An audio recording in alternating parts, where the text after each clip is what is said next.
வணக்கம். பாண்டியன் ஸ்டோர் சீரியலில் இனி என்ன நடக்க போகுது அப்படின்னு தான் பார்க்க போகிறோம். இங்கே அரசியை பாண்டியன் குமார் மேலே கொடுத்த புகார் சம்மந்தமாக கூப்பிட்டு போகிறாங்க. அப்போ அந்த பிராது சம்மந்தமாக விசாரிக்கணும் வைக்கணும்னு சொல்லிட்டு அமர்வுகள் இருக்குது. இப்படி இருக்கும்போது குமார்வேல் சைடில் உள்ள வக்கீல் சொல்கிறாங்க, அவங்க பெரியப்பாட்ட எல்லாமே குமாருக்கு எதிராக தான் இருக்குது, இன்னும் ஒன்றும் பண்ண முடியாது, ஆயுசுக்கும் குமார் வெளியே வர்றது கஷ்டம்தான் அப்படிங்கிறாங்க. இதை கேட்ட முத்துவேல் எவ்வளோ செலவானாலும் பரவாயில்லை, எவ்வளோ நாள் விலை பேசுங்க வைங்க அப்படிங்கிறாங்க. சார் இதுக்கு ஒரே வழி தான், குமார் தப்பிக்கணும்னா அதை நீங்கள் செஞ்சால் நடக்கும் அப்படிங்கிறாங்க. என்ன செய்யணும்னு சொல்லுங்கள், செய்கிறேன். குமாரை எப்படியாவது நான் வீட்டுக்கு கூட்டு வரேன்னு சொல்லி என் தம்பிகிட்ட சொல்லியிருக்கேன், என் குழந்தையாட்டையும் சொல்லியிருக்கேன். ஆனால் என் தம்பி இந்த விஷயத்தில் நம்பலை, ஆனால் இந்த விஷயத்தில் நான் சாதித்தேன் அப்படின்னு இருக்கணும் அப்படிங்கிறாங்க. கண்டிப்பாக நீங்கள் சாதிக்கலாம், அதுக்கு நீங்கள் ஒன்று செய்யணும் அப்படிங்கிறாங்க. என்ன அப்படிங்கிறாங்க, உங்கள் மச்சினங்கிட்ட நீங்கள் சமரசம் பேசணும், நீங்கள் மன்னிப்பு கேட்டிங்கன்னா கண்டிப்பாக ஒரு மனசு மாறிடும் அப்படிங்க. அந்த பாண்டியன்கிட்ட நான் மன்னிப்பு கேட்குறதா அப்படிங்கும்போது, சரி என்னாச்சு அப்போ விட்டுருங்க, நான் எப்படியாவது பேசி குமார் பிரச்சனையை விசாரிக்க ஆட்கள்கிட்ட பேசி அரசியும் குமாரும் தனியாக பேசணும் அப்படின்னு நான் சொல்லிடுறேன். அந்த இடத்துல நீங்கள் நெல்லுங்க, நான் சொல்லித்தரத மாதிரி நீங்கள் சொன்னீங்கன்னாக்கா கண்டிப்பாக சரியாக போயிடும் அப்படிங்கிறாங்க. என்ன சொல்லணும் அப்படிங்கும்போது, இப்படி சொல்லுங்கள் அப்படின்றாங்க. அப்போ விசாரணைக்கு வர்றது அரசிகிட்ட பேசணும் தனியாக அப்படின்னு சொல்கிறாங்க. அரசிக்கிட்ட தனியாக பேசுகிறதுக்கு வாய்ப்பு இல்லை அப்படிங்கிறாங்க. சார் கொஞ்சம் பார்த்து செய்யுங்க, இவங்க 2 பேரும் பொஞ்சாதி புருஷனாக இருந்தவங்க ஏதோ ஒரு கருத்தில் இப்படி ஆகிட்டாங்க அப்படிங்கும்போது, அப்படி எதுவும் சொல்லலையே, அந்த அம்மா வேறு மாதிரிலாம் சொல்லியிருக்காங்க, அவங்க கொடுத்த லெட்டரில் வேறு மாதிரிலாம் இருக்குது அப்படிங்கிறாங்க. சார் கொஞ்சம் பேசிக்கிறோம், அப்புறம் நீங்கள் சரிங்க அப்படிங்கிறாங்க. சார் ரைட்டு பேசுங்க அப்படிங்கிறாங்க. அங்கே சக்திவேலும் வராரு, குமாருன்னு இருக்காங்க. உடனே அரசி ஒரு மாதிரி ஆறாங்க. உடனே ஏம்மா அப்படிங்கிறாரு. என்னம்மாம்மா அப்படிங்கிறாங்க. மாமான்னு நினப்பு இருக்காம்மா அப்படிங்கிறாங்க.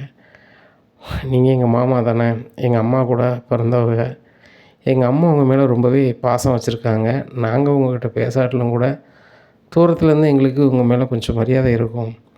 சின்ன மாமா கூட அப்படி இப்படின்னு பேசுவாங்க, நான் உங்கள் வீட்டில் இருக்கும்போதும் சரி தான், நான் எதிர்த்தாப்பில் இருக்கும்போதும் சரி தான், இந்த நிமிஷம் வரைக்கும் நீங்கள் எதுவுமே பேசுனது கிடையாது, நீங்கள் தர்மனாக தான் இருந்திருக்கீங்க அப்படிங்கிறாங்க.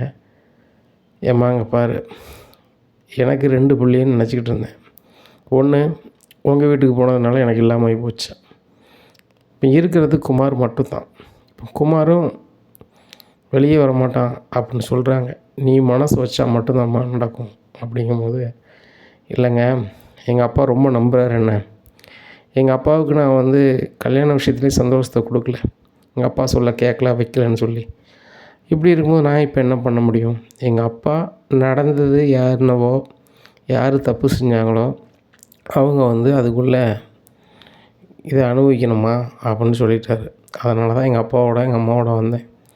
எங்கள் அப்பாவும் எங்கள் அம்மாவுக்கும் நான் அவங்கள்ட்ட தனியாக பேசுறதுல பிடித்தம் இல்லை, ஆனால் அதை விசாரித்த பெரியவங்க தனியாக கொஞ்சம் நேரம் பேசுங்கம்மா, அது அவசியம் ஏற்படலாம் அப்படின்னு சொன்னாங்க, அதனால் உங்கள்கிட்ட பேசிகிட்ருக்கேன் அப்படிங்கும்போது, பொசுக்குன்னு முத்துவேல் யார் காலில் விழுந்துருந்தாங்கன்னா அரசி காலில் விழுந்துருந்தாங்க. அரசி எந்திரிங்கம்மா நீங்கள் என்னம்மா என் காலில் விழுதிங்க, எந்திரிங்கம்மா ப்ளீஸ் மாமான்னு எழுந்திரிச்சிடுறாங்க. குமார் காலில் விழுறா அப்படிங்கிறாங்க. பெரியப்பா விட்றா அப்படிங்கிறாங்க.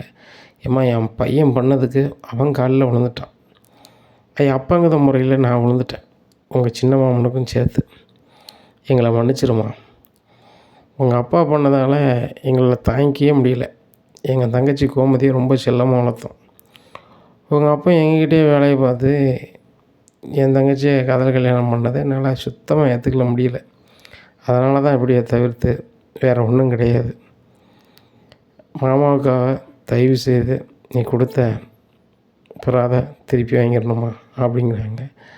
அரசியால் ஒன்றுமே சொல்ல முடியல. மாமா பொசுக்கு நம்ம காலில் விழுந்துட்டாங்களே, இவங்க இப்படி விழுதளவுக்கு நம்ம பண்ணிட்டோமேன்னு சொல்லி மனசுக்கு ரொம்ப நெருடலாக இருக்குது. அப்போ சரி மாமா, நான் என்னால் என்ன பண்ண முடியுமோ பார்க்குறேன் அப்படின்னு சொல்லிட்டு நேராக போகிறாங்க பாண்டியன்கிட்ட. என்னம்மா எதுவும் பேசுனாங்களா, அவங்கள நான் சும்மா விட மாட்டேன் அப்படிங்கிறாங்க. உடனே கதிர் சொல்கிறார் பாண்டியன்கிட்ட, எப்பா இவங்களெல்லாம் இங்கே வரைய விட்டுருக்கூடாது அப்படி இப்படிங்கிறாங்க. டேய் ஒன்றை நான் என்ன சொல்லி கூப்பிட்டு வந்தேன், சத்தம் கண்டாமல் இருப்போம்னு. சத்தம் கண்டாமல் இரு. அரசிக்கு எது சரி தப்புன்னு தெரியும், அரசி செய்யட்டும். சரியா? உங்கள் பாட்டி கூட என்கிட்ட காலில் வந்து பேசுனது, எப்பா எனக்கு இருந்தது 2 பேரம்பேத்தி தான், ஒன்று உங்கள் வீட்டு பிள்ளைய போயிடுச்சு, இருக்க பிள்ளை இந்த குமார் தான். ஆனால் குமாரை மன்னிச்சு விடப்பா அப்படிங்கும்போது இந்த விஷயத்தில் நான் நிற்க முடியாது. என் மோவா சங்கடப்பட்டிருக்கா, சங்கடம் வந்து என் மோளுக்கு தான் தெரியும். அதனால் என் மோவா என்ன சொல்லுதாலோ அதுதான் உங்களுக்கு தீர்வாக இருக்கும் அப்படின்னு சொல்லிட்டு வந்துட்டேன். அப்படிங்கும்போது எங்கள் அம்மா மட்டும் பேசுனாங்களோ அப்படிங்கிறாங்க. ஆமாம் கோமதி, காலையில் கடைக்கு போய் மாமா கடையை பார்த்துக்காங்கன்னு சொல்லிட்டு விட்டு வந்தோம்ல, அதுக்கு முன்னாடி நான் கோயிலுக்கு போயிருந்தேன், அப்போ வர வழியில் பார்த்தாங்க, பேசினேன் அப்படிங்கிறாங்க.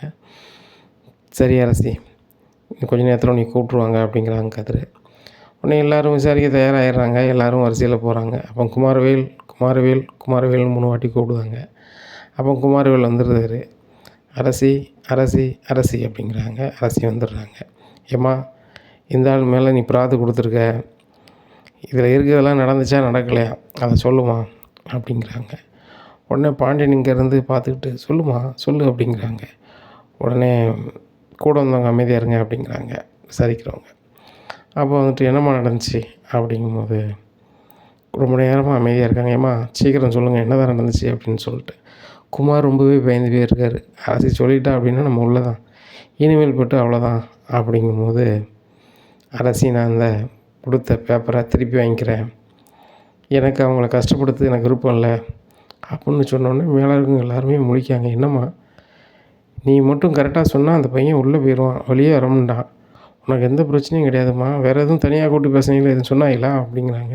அப்படிலாம் ஒன்றும் இல்லை, நான் கொடுத்த பேப்பரை திரும்பி வாங்கிக்கிறேன், அவர்களை எதுவும் செஞ்சிடாதீங்க அப்படிங்கிறாங்க. இதை பார்த்த பாண்டியன் கதிர் எல்லாருமே நொந்துருதாங்க. என்னடா இது அரசு இங்கே வருது வரைக்கும் சரியாக இருந்தால் இப்போ பேசணுன்னு எப்படி மாட்டாளே அப்படின்னு சொல்லிட்டு. இங்கே கோமதிக்குமே சரியான கடுப்பு, இங்கே முத்துவே நம்ம செஞ்சது வேலை செய்யுது அப்படின்னு சொல்லிட்டு நினைக்கிறாரு. குமாருக்கு அப்போ தான் பெருமூச்சு வருது, அப்பா நம்ம தப்பிச்சோம், இன்னும் பிரச்சனை இல்லை அப்படிங்கிறாங்க. சரிங்க இதை நான் வந்து நீக்கிறேன், கிளம்பலாம் அப்படிங்கிறாங்க. இங்கே அரசி வந்தோடனே பாண்டியன் என்னம்மா இப்படி பண்ணி வச்சுருக்க அப்படிங்கும்போது, இப்போ என்னை மன்னிச்சிருங்க, உங்களை நான் எந்த வகையிலும் சந்தோஷப்படுத்தலை, ஆனால் மாமாவையாவது நான் சந்தோஷப்படுத்தலான்னு நினச்சி தம்பா அப்படி பண்ணேன் அப்படிங்கும்போது, யாரை சொல்கிறேன் நான் இவங்க இந்த முத்துவேலையும் சக்திவேலி குடும்பத்தையும் அப்படி சொல்கிறேன் அப்படிங்கும்போது, எப்பா தனியாக பேசலை மாமா என் காலில் விழுந்துட்டாங்க, இதுக்கு மேலே என்னால் எதுவுமே செய்ய முடியல, உங்களை எப்படி தாப்பசானத்தில் வச்சு பார்க்கணும் அதே மாதிரி எங்கள் மாமனையும் நான் அப்படி தானப்பா பார்க்க முடியும் அப்படின்னு சொன்னோடனே பாண்டியனால் எதுவுமே பேச முடியல. பாண்டியம்மாவா வந்து வாழ்க்கை பிச்சை போட்டிருக்கா. சரி வாமா அப்படின்னு சொல்லி கூப்பிட்டு போயிருந்தாங்க வீட்டுக்கு. கூப்பிட்டு போயிடுறாங்க. இங்கே எல்லோரும் என்னாச்சுன்னு கேட்காங்க, எந்த பதிலும் சொல்லாமல் போய் உட்காந்துருக்காங்க. அங்கே முத்துவேல் வீட்டு முன்னாடி ரேடியோ செட்டெல்லாம் எல்லாம் ரெடி பண்ணி பயங்கர சவுண்ட் விடுதாரு. ஏய் மானங்கெட்ட பாண்டியா வெளியே வா, நீ என்னமோ என் பையனை உள்ளே வச்சுருவான் அப்படி இப்படின்னு ஊர் போகிறான்னு சொன்னேன், என் பையன் வந்துக்கிட்டு இருக்கானா, எங்கள் அண்ணன் ஃபோன் அடித்தான், என்ன வந்த உடனே உனக்கே ஸ்வீட்டு தரேன் பாரு அப்படி இப்படின்னு கற்றுதாங்க. இதை கேட்டால் கதிருக்கு சரியான கோவம் வருது. அந்த அவங்கள நான் விடவே மாட்டேன் அப்படிங்கிறாங்க. டேய் சும்மாறா அப்படிங்கும்போது ராஜி எல்லாருமே கேட்குறாங்க, என்ன அரசியாச்சு நடந்ததை சொன்னியா சொல்லலையா அப்படிங்கிறாங்க. உடனே அவங்க அமைதியாக ரூம் பார்த்து போயிடுறாங்க. அம்மா என்ன தான் நடந்துச்சு அப்படிங்கும்போது, ராஜே உங்கள் அண்ணனுக்கு அவன் வாழ்க்கை பிச்சை போட்டாம்மா, நான் கொடுத்த பேப்பரை திரும்பி வாங்கிக்கிறேன், எனக்கு எதுவுமே நடக்கலான்ட்டா. அது எப்படி மாமா அப்படிங்கிறாங்க. உங்கள் அப்பா வந்து பேசணுன்னே அரசி விட்டு கொடுத்துட்டான். சரி ரைட்டு, இந்த பாண்டியன் விட்டு கொடுத்ததாகவே இருக்கட்டும் அப்படிங்கும்போது, அப்போ எங்கள் சித்தப்பா என்ன எப்படி பேசுகிறாங்க அப்படின்னு சொல்லி ராஜி ரொம்ப கோபமாக வெளியேறாங்க. என்ன சித்தப்பா உங்களுக்கு இவ்வளோ ஆணவமா அப்படிங்கிறாங்க. ஏய் அந்த வீட்டுக்காரி தானே நீ, என் மோனை உள்ளே வச்சுட்டு நினச்சில நடக்காது, எங்கள் அண்ணன் வந்து எவ்வளோ செலவு பண்ணான்னு போகிறான்னு வெளியே கொண்டு வந்துட்டான் அப்படிங்கும்போது, உங்கள் அண்ணன் செலவு பண்ணி கொண்டு வரல, அரசிட்ட பேசி அரசு கால் கையை பிடிச்சி குமாருக்கு வந்து எந்த பிரச்சனையும் வரக்கூடாதுன்னு சொல்லி இது பண்ணியிருக்காங்க, இல்லைன்னா குமார் காலத்துக்கு வெளியே வந்திருக்க மாட்டான் சித்தப்பா, இதை புரிஞ்சுக்கிட்டு பேசுங்க அப்படின்னோடனே சக்திவேலுக்கு ஒன்றும் விடலை. இந்த மானங்கட்டவன் குடும்பத்தில் எங்கள் அண்ணன் வந்து காலில் வச்சிட்டானா என் போனேன் அப்படின்னு சொல்லி சரியான கோவத்தில் இருக்காங்க. குமார் வீட்டுக்கு வந்தோடனே அவங்க அம்மா ஆரத்தி எடுக்க போகிறாங்க. அந்த ஆளை ஆரத்தி தட்டை தட்டி விடுதாரு. இவனுக்கு ஒரு ஆரத்தி ஒரு கேடு, அந்த மானங்கட்ட பாண்டியன் குடும்பத்தில் காலில் விழுந்திருக்கான், ஏன்னா நீ இப்படி பண்ணணும்னு நினச்சி கூட பார்க்கலண்ணே. எத்தனை லட்சம் எத்தனை கோடி செலவானாலும் அவனை வெளியே எடுத்துருக்கணும்ண்ணே. அது போக அவன் உள்ளே போனால் நமக்கு பிரச்சனை கிடையாதுண்ணே. அந்த பாண்டியன்கிட்ட போய் நீ கீழே வந்துட்டிய.